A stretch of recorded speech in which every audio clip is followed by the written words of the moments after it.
Jelly Roll has filed for divorce from his wife, Bunnie Xo, after nearly 10 years of marriage. Reports are that the decision was mutual. It's a private family matter. There are love stories that fans don't just admire, they hold on to them. They point to them and say, see, it can happen, even for the broken ones, even for the ones who started with nothing. For almost a decade, Jelly Roll and Bunnie Xo were that story.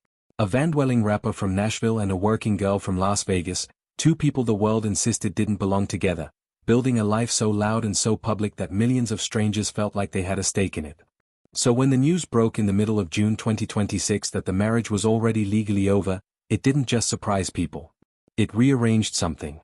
It made an entire audience ask the same question at once: what actually happened to the couple they thought was unbreakable? The court paperwork itself is plain, almost cold, the way legal documents always are. Jelly Roll, whose legal name is Jason Bradley DeFord, filed for divorce from Bunnie Xo, legally Alisa DeFord, in Williamson County, Tennessee, on May 18. The filing cited irreconcilable differences and listed the date of separation as May 9. There were no children from the marriage itself, though the two of them had spent 9 years raising Jelly Roll's son and daughter from previous relationships together. TMZ broke the story first, and within hours every major outlet from CNN to NBC to Rolling Stone had picked it up, each one running some version of the same disbelieving headline. The people close to the couple offered almost nothing beyond a single phrase, repeated so often it started to sound rehearsed: a mutual decision, a private family matter. What makes the timing so jarring is how recently the two of them had been telling a completely different story in public. In February, at the Grammy Awards, they were photographed holding each other on the red carpet, visibly affectionate, and when Jelly Roll won Best Contemporary Country Album for Beautifully Broken, he thanked her from the stage. That same month, Bunnie released her memoir, Stripped Down, Unfiltered and Unapologetic, and in interviews promoting it she sounded like a woman describing the best chapter of her life. She told one outlet that after years of working toward goals they used to only dream about, they were finally in what she called their excitement phase. She talked about a 5-year plan the two of them had sketched out on their very first night together back in 2016, and how, a decade later, pieces of it were actually starting to come true. Most strikingly, she confirmed that they had selected a surrogate and were hoping to welcome twins, using her eggs and his, the family they had wanted for years and had struggled for just as long to build. 3 months after that interview, he filed for divorce. To understand how a marriage gets from a Grammy red carpet to a courthouse filing in the space of 3 months, you have to go back to where it started, because almost nothing about this relationship ever followed an ordinary script. They met in 2015, before he was famous, when he was still playing small rooms and living out of a van. Bunnie was in Las Vegas working as an escort and happened to be in the room that night with someone else entirely.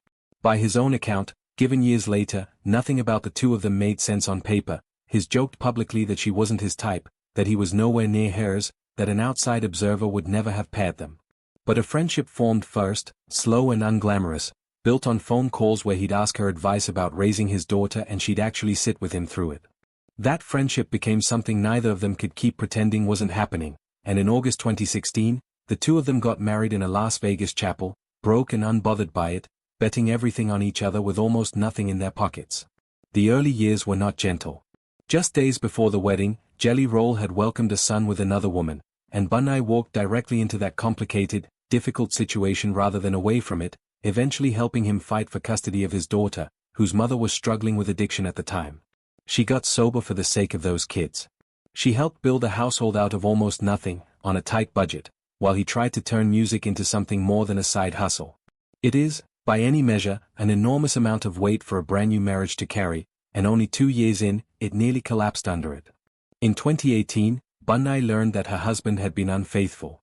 This wasn't something he addressed publicly for years, but when he finally did, in 2025, he didn't soften it.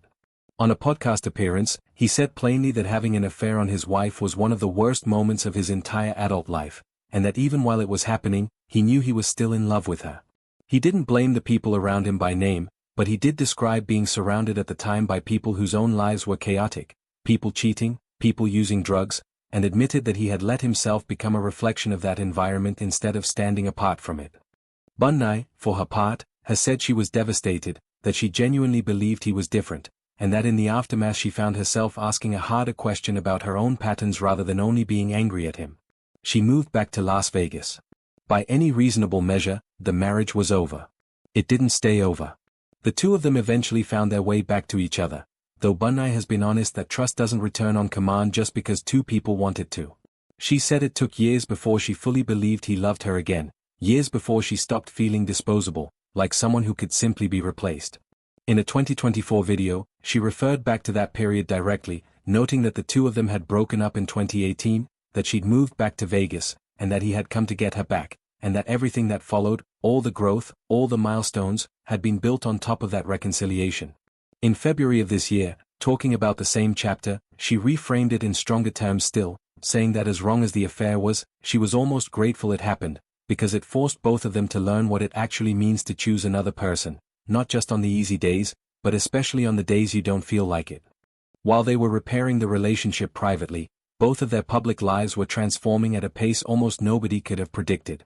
Bunnie built her Dumb Blonde podcast into a genuine media business, pulling in massive monthly downloads and climbing to the top of the comedy charts, becoming a recognizable name and voice independent of her husband's career.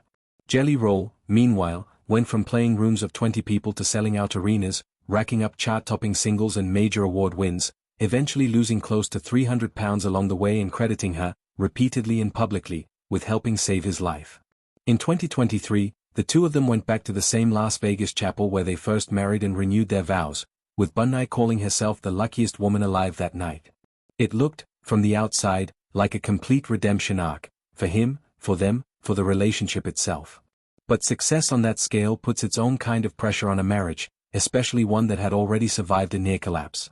He was on the road constantly. She was running a growing company of her own. And underneath the public wins, the two of them were also fighting a quieter, more private battle, trying to have a child together.